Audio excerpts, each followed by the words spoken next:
All right, we're on our second lesson as we walk through this book, No More Excuses by Tony Evans. And we're just doing character studies. Last week we looked at Joseph. Today we're looking at Moses. And today we're talking about self-esteem. This morning class we tried to define what we believe self-esteem was and what it was not. And how do you get it? How do you maintain it?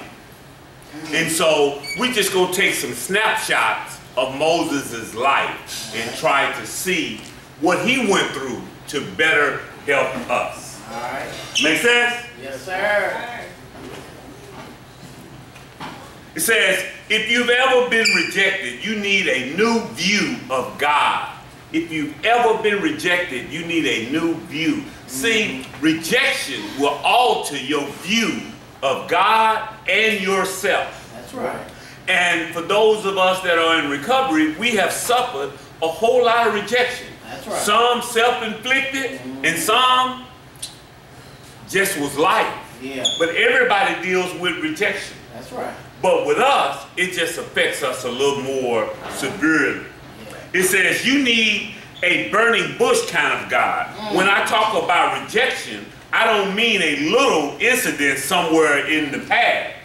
I mean the kind of rejection that tears your life up.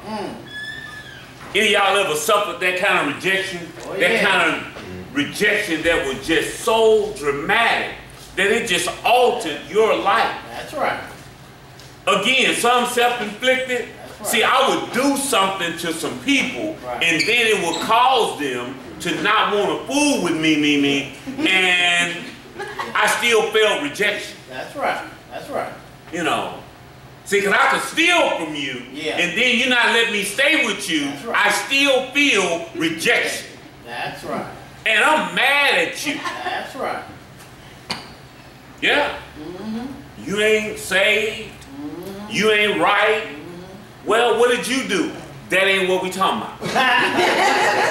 That's what we say, right? Yeah. And see, that's self-inflicted rejection. But we've had some rejection that have nothing to do with us. That's right. And that tears us up too. Oh, yes. And that's tough. Yeah. And we're going to look at several different kinds today. All right. It says, I mean the kind of rejection that tears your life up, the kind of circumstances that had altered the course of your life and left you with real dramatic scars. Wow. See, we got some scars in our past from rejection and different circumstances that affects our self-esteem. Yeah. And this morning, some of y'all said self-esteem. Our self-esteem is what? How we see ourselves. Okay. How we think God sees us. Our accomplishments. Right? Our failures. Those were the things y'all talked about. Wasn't my definition. That was y'all. Let's look at Exodus 3 and 11. It says, Moses answered God, but why me? What makes you think that I could ever go to Pharaoh and lead the children of Israel out of Egypt? Wow. See, Moses' life is in 340s. The first 40 years he spent his life in the house of Pharaoh. Yeah. Then he spent it on the other side of the mountain in exile because he had killed somebody. Right. And then in that second 40, that's where we are now, where he had gotten the call. Yeah. And God had showed up in the burning bush and said, go and tell Pharaoh to let my people go. That's right. And Moses looked at himself and looked at all of his inadequacies, and he was like, what? What? Yeah. No. Yeah. I can't do that. That's right. I ain't able to do that. That's right. You know, that's where we are. We got sobriety in front of us. We got all of the responsibilities of life in front of us. And we have failed over and over again. And so guess what? It's hard for us. That's right. Now, we'll fake like some of y'all done this morning and say a whole bunch of good things that we don't truly believe. Right. It sounds good to say I'm more than a conqueror in Christ Jesus. Yeah. I can do all things that through Christ that strengthen me. Yeah. Okay, that sounds good. Sounds good. And sometimes the whole situation can be right. I use the thing, I say, you know what, I've been trying to get a six-pack. Well, come on. You know, for about 10 years. And I've been waking up and I look and it's still there. Yeah. It ain't went nowhere. But guess what? Benny stay around the corner from me. Yeah. He go to the gym 4-5 times a week. Yeah. He got one. He got one. Yeah, he got one. Herman say he got one. I got one. Mm-hmm. And both of them are my friends. Mm-hmm. Mm-hmm. But I ain't going with them. And so guess what, y'all? I ain't gonna get a six-pack out. No, you ain't get a six-pack. No. Now I look in the mirror Uh-huh. and I quote scripture. Yeah. I can do all things through Christ that strengthens me. Poof, be gone. Yeah. I'm wishing it away, y'all. Yeah. It ain't went nowhere. So guess what? I can quote scripture all day long, but until I do something, ain't nothing happening, sister. But it sounds good, don't it? Yeah, it sounds good. But I ain't gonna do now push up, now set up. Yeah. It ain't gonna run nowhere. Yeah. And some of y'all wishing some stuff away too. Wow. But Moses looked at his ability. A lot of times when God give us an assignment, we look at our ability. Yeah. Number one, Moses looked at his ability. Guess what, y'all? The task that God has for us has nothing to do with us. It's what he wants to do through us. Yeah. That make sense? Yeah. Inadequacy is an opportunity to experience sufficiency of God. That's what it is, y'all. When we have some inadequacies, that gives us an opportunity to truly experience God. Somebody tell me a couple of inadequacies you think you have. Not being able to follow through. Not being able to follow through. Anybody else? It's right there. Say it. Not going to college. Not going to college. Okay. And so when we're talking about self-esteem, then you have to look and ask yourself, how does this affect my self-esteem? That's right. You see what I'm saying? That's because then we'll take that and then it throws us off. That's what he done. Yeah. Moses was slow of speaking and Pharaoh's the most powerful man in the world, and God gives him this assignment to go and say, tell him to let my people go. Well, that's impossible. That's right. That don't make sense, right? That's right. But that was his assignment. Yeah. And right after that, you know what God told him? After Moses had agreed, he said, I'm going to harden his heart so that he won't do it. Yeah. Ain't that tough? Yeah. That's the scripture, Pastor. Yeah. He said, I'm going to harden his heart. So now, guess what? This job is going to be even harder. Even harder. You ever had an assignment, and it seemed like God or life or circumstances made the assignment even harder? That's right. Yes, sir. Yes, sir. But it was still your assignment? That's right. That's right. Yeah. Some of us going home to some situations that we know is hard. Yeah. Right? Yeah. But that's your assignment. My.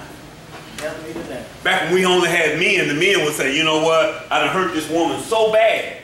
I'm going to give me another woman because I don't want to go back home and have to deal with the pain that I caused with this one. I just get a new one. A new one.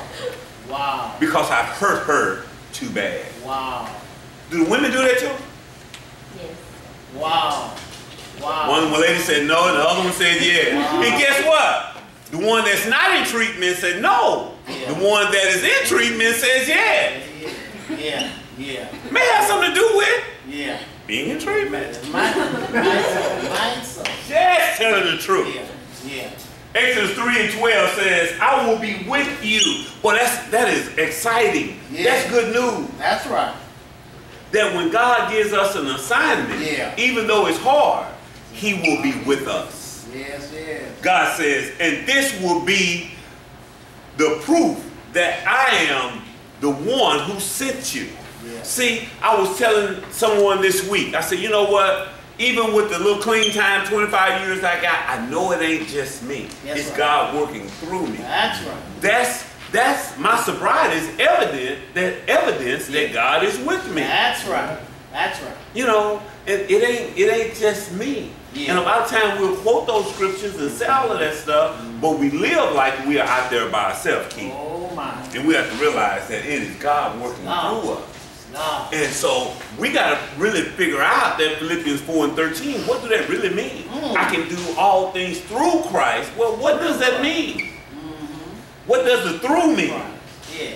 Through Christ. What does it mean to walk with Him? Yeah. Well, if I'm living one way over here and living another way over here, as the program said, go to meetings, get a sponsor, work the steps, right? That's right. And I don't go to no meetings, I don't get no sponsor, and I don't work no steps. Am I?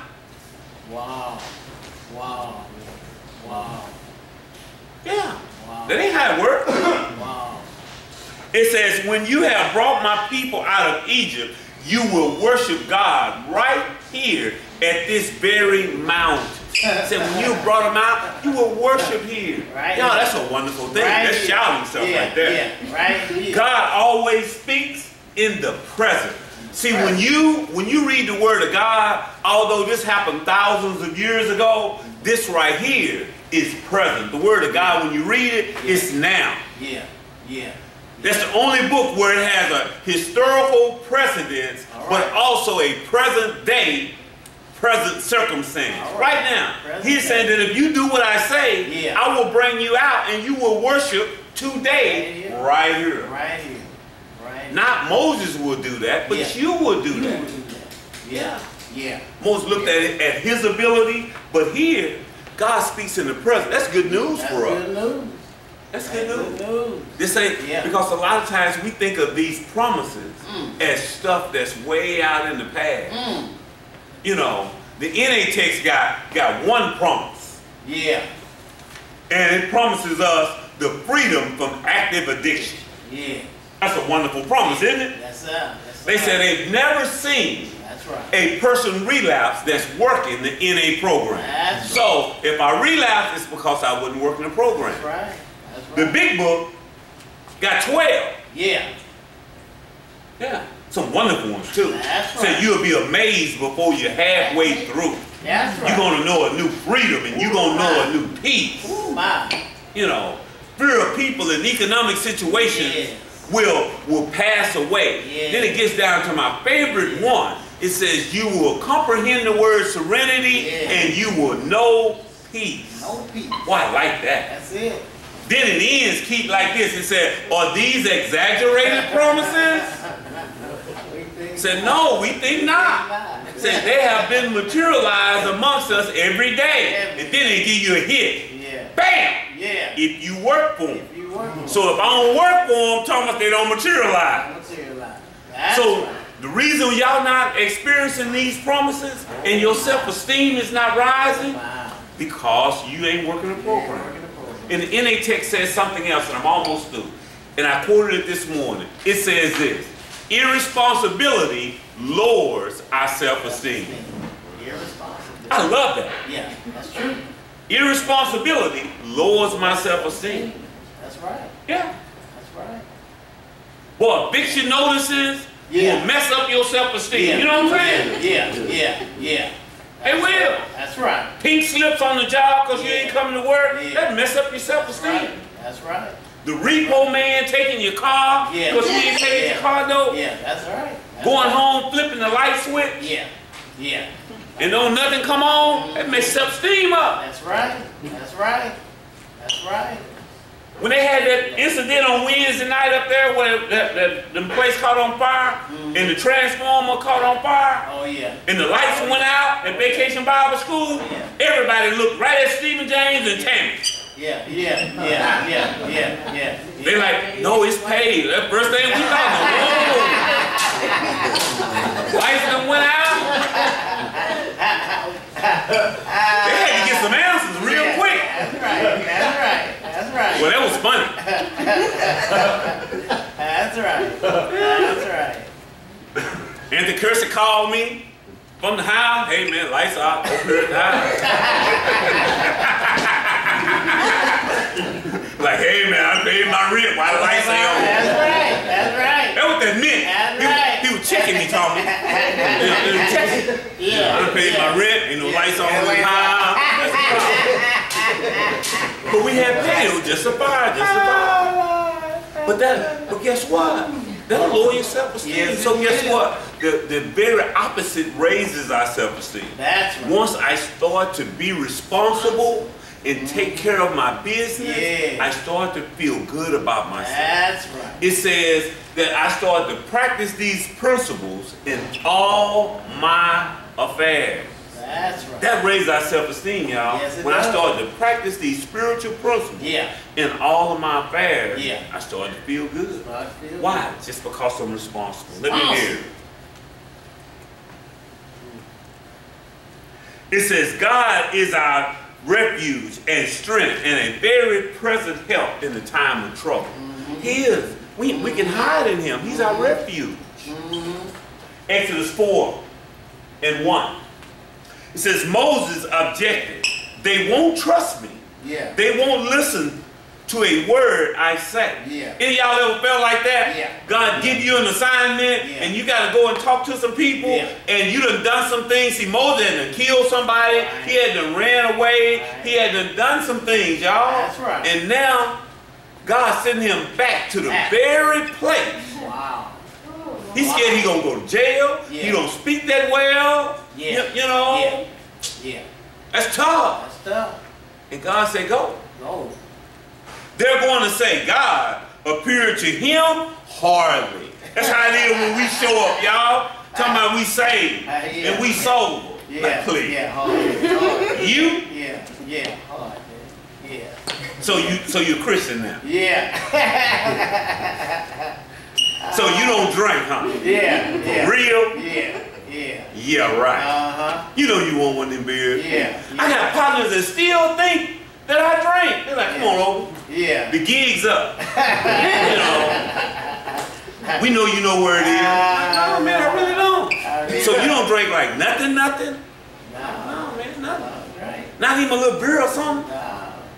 Because of who I am and what I've done. It takes a while for people to start to see you different. And that's what Moses was going through. That's why he didn't want to do it. Don't disrupt my meeting. That's right. That's right. Moses looked at the rejection of his past. He looked at the rejections of his past. What are y'all going to do with these rejections from your past? How do you go back, Janika, and this time convince your children and your brothers and sisters that this time is different?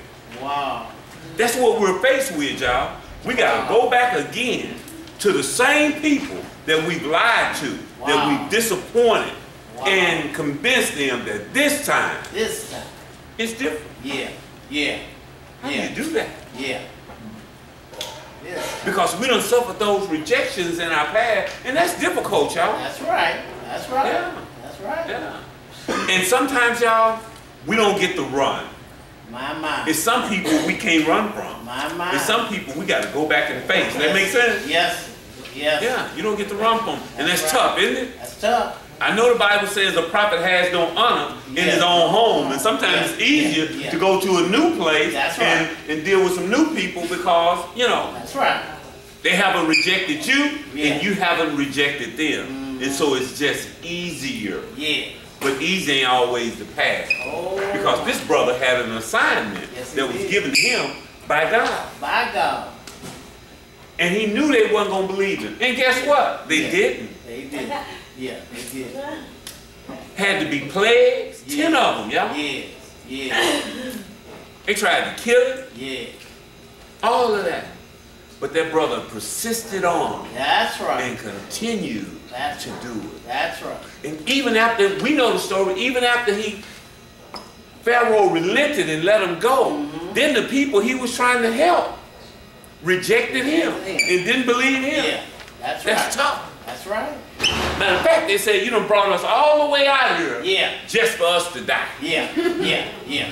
Boy, that's tough when you try to help somebody and then they act a fool with you. That's right. You ever try to help somebody and then they turn on you? You're like, I'm just trying to help you. Yeah. Yeah. Yeah. Somebody over there shaking their head. I wonder who she tried to help. It wasn't me. Rejection. I ain't when you read that. Somebody read that on that paper. Rejection is just Rejection. rejection and redirection. Wow. It's what? Rejection and redirection. Y'all believe that? So Yeah. sometimes, Yeah. what this is saying, y'all, sometimes when we're being rejected, God is just protecting us. Oh my. Some things that it ain't for us to have. That's right. Yeah. Yeah. Yeah. And sometimes he's just trying to get us to go in a different direction. And we think it is somebody hating on us, or God don't want us to be happy, and all that stuff. Right. You know, we can see it in some tangible things. Yeah. You know, like a relationship. All of us done had somebody that we said, oh my God, I'm going to die if I don't have him or her. Yeah. Yeah. That's And right. then time passed and you be like, whoa! Thank you! Right? That's right. Yeah, you be That's like, right. ooh, I didn't know, but I was in love. I was in love. I was in love. I had this girl on my list. She quit me. We was in, what grade you in? Ninth? Oh, way before that. I was in the 7th grade. 7th grade. I almost called her name, but I ain't gonna call her name. Anyway, she quit me. We was in the 7th grade. I was in love too. We wasn't together by 2 weeks. You know how it goes. Yeah. And she dropped me because she said my partner was the quarterback and she was the head cheerleader. Oh my. And she said, Obie, I can no longer be with you. I'm the head cheerleader. I am supposed to be with the quarterback. That's right. Not the second string running back. That's right. So she dropped me, right? Yeah. So about 6, 7, 8 years ago, I seen her. And I was telling her, I said, you hurt me. Yeah. She said, Obie, we were 12. I said, I understand that, but what I need you to know is you hurt me. Yeah. She said, man, we were 12. Yeah. And she didn't understand the depths of pain Oh my. that she caused me Oh my. in that 2-week relationship that we had at 12 years old. Yeah. But that was some deep hurt. I still remember that. Yeah. But you know what? It wasn't for me. It wasn't for you. But I showed she had big, long pigtails. Uh-huh. And she was so sweet. And she was nice too, Janika. So I My. think I'm supposed to be with Stefan. He's the quarterback. Quarterback. Yeah. And I'm the head cheerleader. Yeah. And you second string. That's rejection, isn't it? Yeah, that's rejection. She hit me twice, didn't she? Yeah. That's rejection. That's rejection. I remember that. Y'all don't remember no stuff from a long time ago? Oh, yeah. Y'all don't have a situation like that? Yeah. A rejection that other people say may be petty, but to you is present and it's real? Yeah. Ain't no consolation that we were 12. That's all she had to say. Yeah. You know, I'm trying to pour my heart out and she just saying, man, we were 12. Yeah. Shoot. That's funny. There are 4 principles we need to learn. All right. First one. Our greatest need is not self-confidence, but God-confidence. That's it. It's not self. See, That's it. we think it's self-confidence, Yeah. self-esteem. Yeah. It's not that. That's It's right. not that, y'all. We think that I want to get myself together so that I will be independent. God don't want us independent of Him.